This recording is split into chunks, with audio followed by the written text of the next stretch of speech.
muy impresionante el otro día, porque junto con Francisco Madariaga y con su padre, con Estela, con madres, vinieron a visitarme otros nietos recuperados. Y uno de los estaban sacando unas fotos con Estela, con todos, con Kirchner ahí. Y viene uno de los nietos, no importa cuál, y me dice, muy sonriente, pero sonriente, ¿no? Contento, alegre. ¿Me puedo sacar una foto con ustedes dos? Ya que no me la puedo sacar con mis viejos, tienen los dos padres desaparecidos, déjenmela sacar con ustedes dos. Yo les aclaro que casi me desmayo. Esa Argentina virtual y mediática que planteó que odiábamos a las Fuerzas Armadas, por Dios, nosotros, los peronistas, contra los militares, somos el único partido político vigente en la Argentina fundado por un general. Nuestro ADN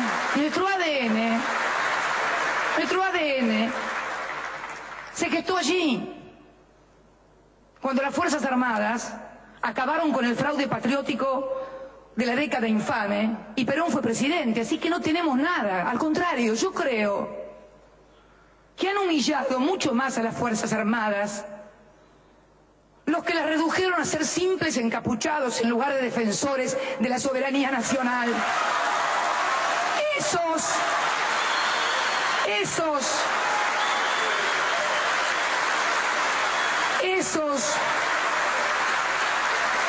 Esos humillaron a las Fuerzas Armadas.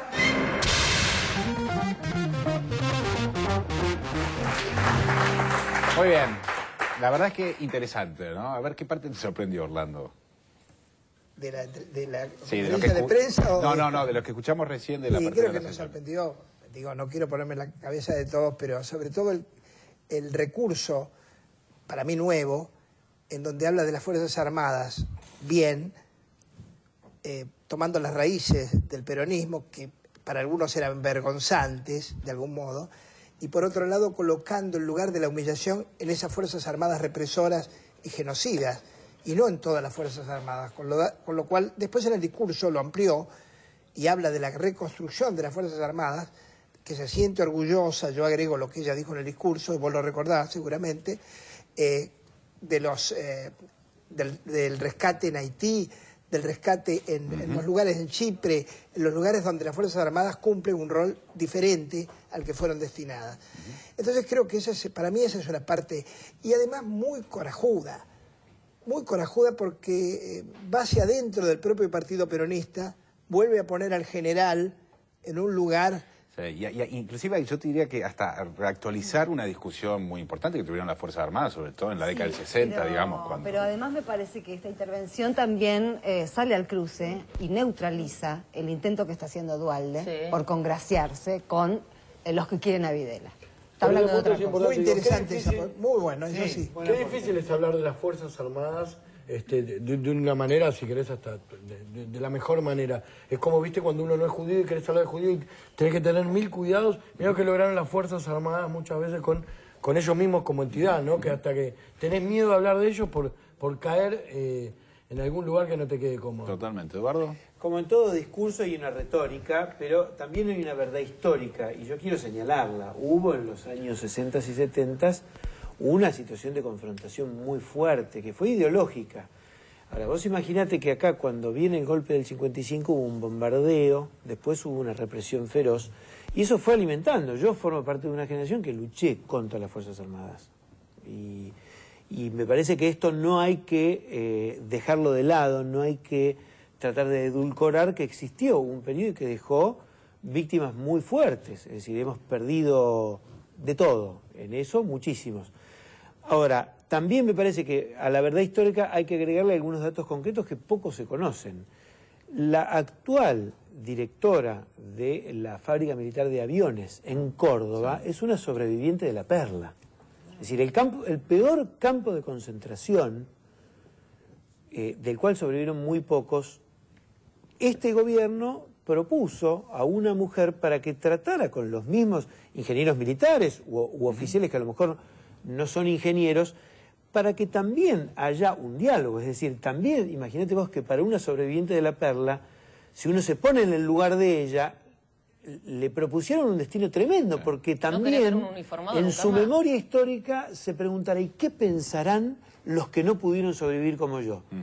Y al mismo tiempo habrá dicho, bueno, pero yo también tengo la posibilidad de aportar a que esto no vuelva a suceder en la Argentina. Inclusive la ministra, ¿no? Estaba pensando en la elección. La elección de Garré como ministra. Coincide. A ver, Pablo, ¿cómo lo viste? Para mí hay una parte que me preocupó del discurso, que es cuando se usan los términos darle vuelta a la página.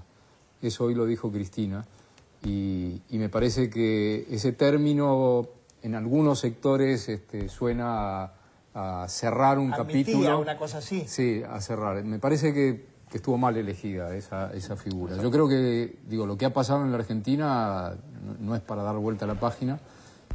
Sí me parece correcto, esto de plantear bien. Hay unas Fuerzas Armadas que han dado vergüenza en la Argentina, las puso en la figura de la capucha, y creo que es correcto ponerlas en ese lugar. Esos sectores de las Fuerzas Armadas, creo que se está intentando hacer una política de sacarlas, de correrlas de ese lugar de la capucha. No es fácil, para quienes estamos con todo el tema de los juicios por terrorismo de Estado, no es fácil en la actualidad.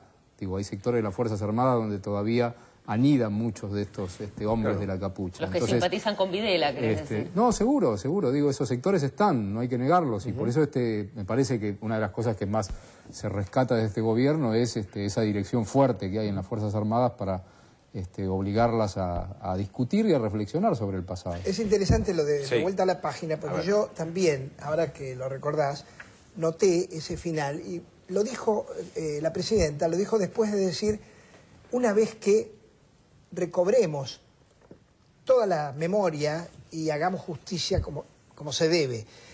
Yo también pensé qué estarían pensando en ese momento las madres de Plaza de Mayo, sobre todo. Claro, pero no lo puso en un lugar retórico. A ver, para mí es la única corrección respecto de lo que dijo la presidenta. No era retórico, sino que decía, esa vuelta de página tiene que ver con lo que están haciendo hoy. Y citaba, por ejemplo, la construcción de satélites, la participación de las Fuerzas Armadas en otros ámbitos que habían de ingeniería, perdido. de ciencia.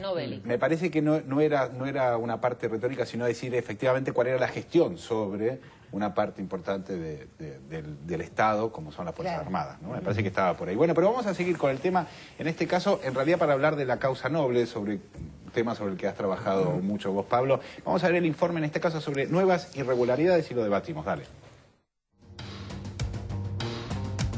Los hijos de Noble. El juez Vergesio sospechado.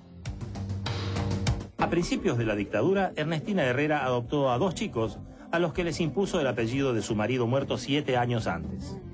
Las abuelas de Plaza de Mayo sospechan que Marcela y Felipe Noble podrían ser hijos de desaparecidos, y hay una causa judicial con múltiples implicancias políticas que dista de haberse resuelto.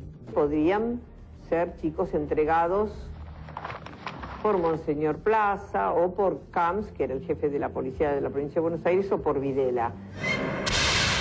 En el caso de la señora Herrera Noble, nos llevó a ir a hablar con ella hace muchos años atrás, diciendo, es una civil, vamos a acercarnos porque tenemos más que suficientes denuncias de que esos chiquitos podrían ser nuestros nietos.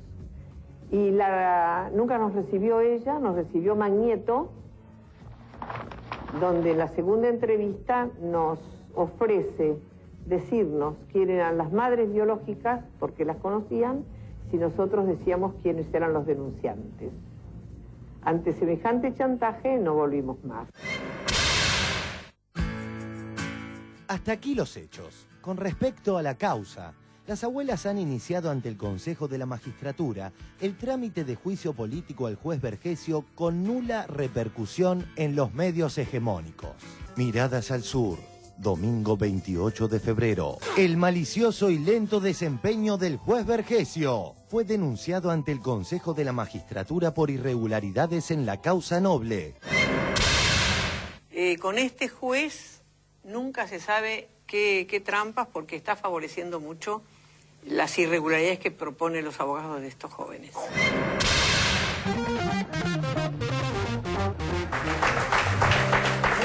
estás estás viendo, Pablo, el desarrollo de la investigación de Vergesio? ¿Cómo estás viendo la causa en general después de las últimas novedades que tienen que ver básicamente con la extracción del ADN a estos chicos?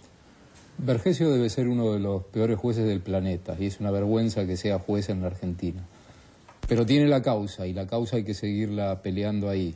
Estamos en una etapa en la que parece que está mucho más cerca el final de esta historia, que es lograr que finalmente se haga el análisis, ya sea por sangre o por muestras tomadas de otros objetos, de los chicos. Ahora en este momento estamos en la etapa en la que los abogados de Marcelo y Felipe Noble y los abogados de Ernestina Noble han apelado la última resolución de Vergesio, que evidentemente acorralado por la realidad de la causa, Vergesio terminó diciendo, bueno, ahora sí que se hagan los análisis conforme marca la ley. Entonces apelaron ahora los abogados del Grupo Clarín y esto se fue a la Cámara de Apelaciones y vamos a ver si la Cámara de Apelaciones, cansada de todas estas maniobras... ¿Muestras fueron a algún lugar? Esas muestras, más allá de si son correctamente tomadas, si fueron tomadas de los cepillos que les pertenecen o de la ropa interior de ellos, realmente, esas muestras que fueron extraídas...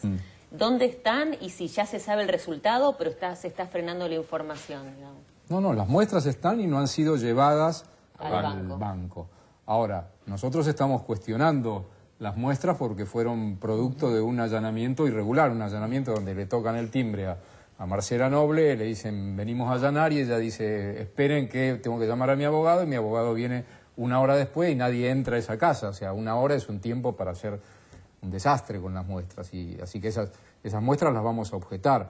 Pero ahora, más allá de la discusión de las muestras, está pendiente resolver si alguien le dice al juez Vergesio, bueno, se terminó esto, vamos con o muestras de sangre o nuevo allanamiento, pero el análisis se hace de una vez por todas en el banco de datos. Creemos que estamos cerca de ese final. ¿Cuán cerca? ¿En tiempo cuánto supone? En cuestión de meses, la Cámara se tiene que pronunciar. Ahora, esperamos que esta Cámara de una vez por todas le corte las piernas a Vergesio y le diga basta. ¿Qué ocurre si lo recusan a Vergesio en el medio? ¿Si hay una recusación hacia él o hay un juicio o un inicio de juicio en el Consejo de la Magistratura después de la denuncia que se presentó? No, si hay una recusación, Vergesio tiene que resolver si se aparta y si no, habrá que plantearlo en la Cámara de Apelaciones, pero...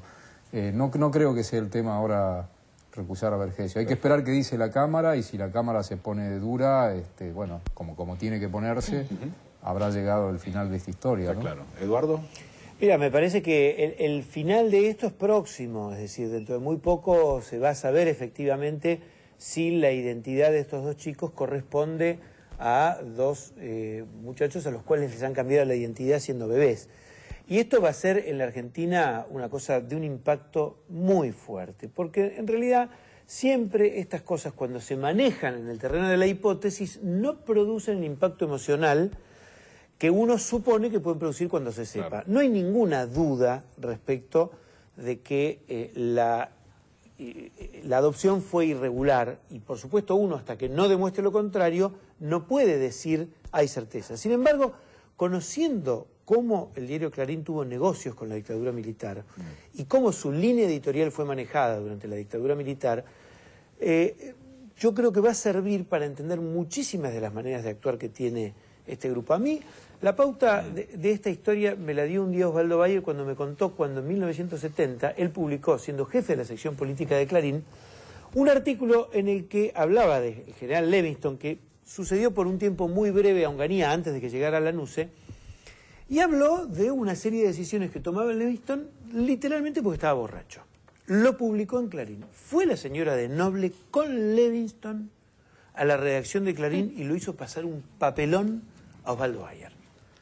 Esta señora ya era una persona comprometida con este tipo de tratos con los militares.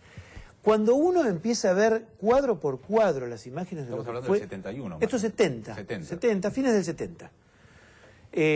Cuando uno agarra cuadro por cuadro lo que fue la decisión de Clarín de aceptar a Martínez de Hoz cuando ellos habían sido desarrollistas, claro, era un cambio Boca River. Esa aceptación fue a cambio de muchísimo. A partir de ahí, y ese es el momento en el que ella adopta a los hijos, a partir de ahí, lo que uno ha reconstruido, Pablo con la Noble Ernestina, yo con otras historias, Blaustein con otras, y otros más, por supuesto, no es que seamos los tres mosqueteros. A partir de ahí, hay una historia que cuando estos chicos se enfrenten a la realidad de cuál es su origen biológico, el debate sobre el rol de los medios en la Argentina va a volver a ser un debate no solamente de entendidos, sino de toda la sociedad. Sí, sí, está clarísimo. Muy bien, vamos a otro tema. Lilita Carrió faltó hoy a la apertura de sesiones ordinarias en el Congreso, pero ayer fue al programa de Grondona y dijo algunas cosas, véanlo. El faltazo de Carrió. En los últimos días la diputada Carrió anda medio entreverada con la institucionalidad. Hay mañana un fallo de la Sala 4 a favor del gobierno. No se van a animar los jueces de la Sala 4, ¿eh? ¿Usted no cree se que van no? a animar, no, creo que a esta altura no, porque además... Porque hay versiones muy contradictorias. Uno dice que no se pero va a les animar, queda otro dice vigente que... lo de Camaño, así que la verdad es que se exponen a un juicio político seguro. Carrió pide que los opositores no asistan al discurso de Cristina en la apertura de sesiones. Clarín manejaba buena información y en efecto Lilita se pegó el faltazo a la ceremonia institucional de esta mañana. Usted y María Eugenia Tensoro no van mañana a la Asamblea. Y le pedí pero el resto va. Sí, pero también acordaron que ante la primera impugnación que haga la presidenta a los medios, a los periodistas, al Poder Judicial o a la oposición se retira. Pero eso es posible. Claro, pero lo que tampoco habíamos evaluado entre todos es que yo no quiero retirarme cuando esté ahí, porque no quiero producir ese escándalo mediático. Si voy es para quedarme siempre. Llamativo contraste mostraba anoche 678, entre paréntesis, la rompieron Lupi, Raimundi y Tonietti, que a las 23 horas arranca en Duro de Domar por el 9. Llamativo contraste, decíamos, entre el fuerte crecimiento en la encuesta de Kirchner, que perfil atribuye al efecto carótida y no a la gestión de gobierno, y crispadas reflexiones de Lilita. La gente en la calle dice que se vayan. La gente en la calle dice los quiero matar. La gente en la calle dice a ver si los derrumbo. El efecto carótida le permitió a Kirchner una mejora en su imagen. Habría subido entre 7 y 10 puntos. Este no es el único muestreo que revela una suba en la imagen positiva del diputado. Un consultor que trabaja con la oposición reconoció a perfil que en las últimas semanas Néstor subió 7 puntos. La gente en la calle dice que se vayan. Kirchner habría subido entre 7 y 10 puntos. La gente en la calle dice los quiero matar. En las últimas semanas Néstor subió 7 puntos. La gente en la calle dice a ver si los derrumbo. Néstor subió 7 puntos. Para cerrar el informe, observen este hallazgo de Carrió hablando en el año 2008 del conflicto de algunos sectores del campo con el gobierno, que subió Jujeño 188 al Facebook de 678. Esto antes de julio está resuelto. Eso yo se lo voy a mencionar. Antes de... Se resuelve antes de julio porque se resuelve el tema del poder. O resuelve ella, ¿está? Para recomponer, digamos. Para recomponer, o se resuelve con la ida del poder y se resuelve también. O se resuelve con la ida del poder y se resuelve también.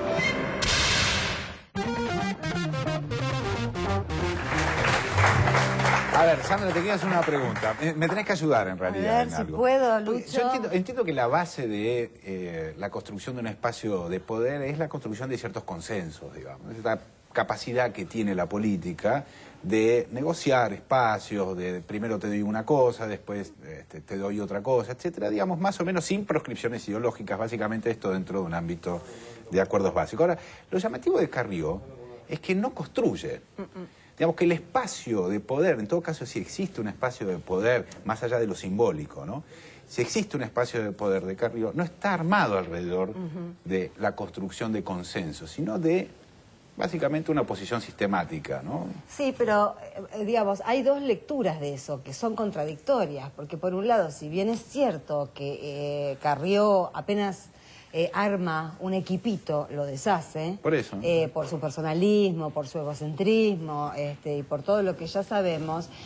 Me parece que tampoco hay que subestimar. Es una de las líderes de los bloques que conforman el Grupo A y por la militancia activa de Carrió durante el año pasado y por la complicidad de otras fuerzas de la oposición, hoy tenemos las comisiones de Agricultura del Senado y de Diputados en manos de la sociedad rural y de la CRA. Con lo cual, tampoco es que es una loquita suelta que anda diciendo estupideces. No, construye cosas, claro. No, puede ser una loquita peligrosa. Claro. Ahora, que no haya ido hoy, no es muy científico lo mío, pero yo lo que percibo es una envidia feroz que la domina y que la doblega. En relación a Cristina. Una envidia política, decís. De todo tipo. Es probable que sea muy interesante. Esa parte de todo tipo. Coincido, es probable que le pese más la envidia que los rosarios. Sí. No sé si es un contrapeso. ¿Vos, Pablo, cómo lo ves a eso? A ver, ¿vos cómo lo ves? No, yo estoy... la verdad que con Carrió me gustaría, ella que es la autora, entre otras frases, de que los hijos de la noble son hijos de todos, o son hijos nuestros. Me gustaría que un día fuese, si se anima, a la empresa Clarín a hablar con los trabajadores. A recorrer una empresa que hace 10 años despidió a toda la comisión interna, a 117 trabajadores, que no permite que los trabajadores se reúnan en asamblea, que cualquiera que levante la mano para hacer un reclamo es despedido, que vaya a Canal 13 donde echaron a los delegados y no los dejan entrar. A ver si se anima Lilita Carrió, esa gusana, a entrar a Clarín a hablar con los trabajadores. A ver, Carlos. A mí me preocupa Estensoro y Pratgay que no sé, me da miedo que un día los encierre así y terminemos en un huaco, una cosa por el estilo. Estuvo bien Pratgay que fue, no le hizo caso, pero me preocupa más Estensoro que se quedó con ella no sé dónde, porque un día por ahí tenemos una desgracia. No es tan inocente Estensoro de todas maneras, ¿eh? Igual que no quiere causar escándalos mediáticos. Sí. No tengo mucho más para aportar, pero no quiere causar escándalos mediáticos. ¿Te parece poco todo este año? Suscribámoslo este año. A ver, Eduardo, que está serio, te pone serio el tema Carrió. No, escucho. A mí lo que me llama la atención de Elisa Carrió, que ella arremetió en la política pretendiendo ser parte de un espacio progresista. Recordemos que ella cuando fundó un instituto de debate e investigación le puso a Hannah Arendt, que es, digamos, un nombre emblemático de alguien que piensa las cosas, anti-nazi, compromiso, digamos, con una sociedad en transformación. Ella empezó, incluso yendo a marchas, adhiriendo a la lucha en defensa por los derechos humanos, y terminó siendo una vocera del establishment más concentrado. Lo que a mí me preocupa es cómo puede ser que haya sectores de la clase media que la acompañaron en esa emergencia a la política y que hoy la siguen acompañando. Te está hablando de una clase media que cíclicamente dice, bueno, apoyemos un proyecto de cambio. Y al tiempo, es lo peor. Digo, las comparaciones históricas hay que hacerlas con mucho cuidado. En el 73, buena parte de la clase media que votó la fórmula Cámpora, Solano, Lima, Perón, después terminó aplaudiendo a Videla. Entonces también sepamos que estamos en una sociedad que es muy compleja a la hora de la versatilidad. Ese tema, plastilinidad también, ¿no? Horroroso. Entonces, es muy interesante discutir. Entonces es una buena estrategia, la de Carrió, desde el punto de vista personal me refiero, no sé si minoritaria, el hecho de ser mutante de acuerdo a la mutación de esa sociedad que vos estás marcando. Es decir, vos sos flexible, sensible, lábil a esos cambios que esta sociedad volátil, estamos hablando de una parte de la sociedad, porque si no generalizamos, claro. Y hay mucha gente que no tiene por qué integrarse a esto que estamos diciendo. Para mí no son los mismos, ¿eh? O sea, sí, van cambiando. Yo creo que también hay esta parte de la clase media que está psicoanalizada, nota el corrimiento en la racionalidad de Carrió, o sea, que creo que también pasa por una cuestión psicológica, que la gente que más o menos, o sea, en la clase media... Sí, pero por ahí le perdonamos una parte política, Barra, que no... No, o sea, el tratarla a Carrió como alguien que no está en sus cabales en realidad es despojarla también de su capacidad política. Sí. Y hoy por hoy, Carrió es una política, no es una mujer que está fuera de sus cabales. Es responsable de lo que dice. Es responsable de lo que dice y lo que hace, o sea, me parece, creo yo, ¿viste? Pero también es expresión de una parte de la sociedad que lo hará en parte por su análisis del discurso de la sociedad de cómo captar simpatías. Pero también, digamos, si uno piensa, esto es un hecho único acá, no, los que le dieron el golpe a Irigoyen en el 30, contaron con muchos de clase media que lo votaban a Irigoyen. Claro. Y así sucesivamente. Bueno, le mandamos un abrazo a nuestros productores que hoy están estrenando programa en otro canal, en Canal 9, Duro de Domar, así que para ellos la mejor suerte. Y ahora nos vamos al corte con el Club de la Buena Onda. Dale.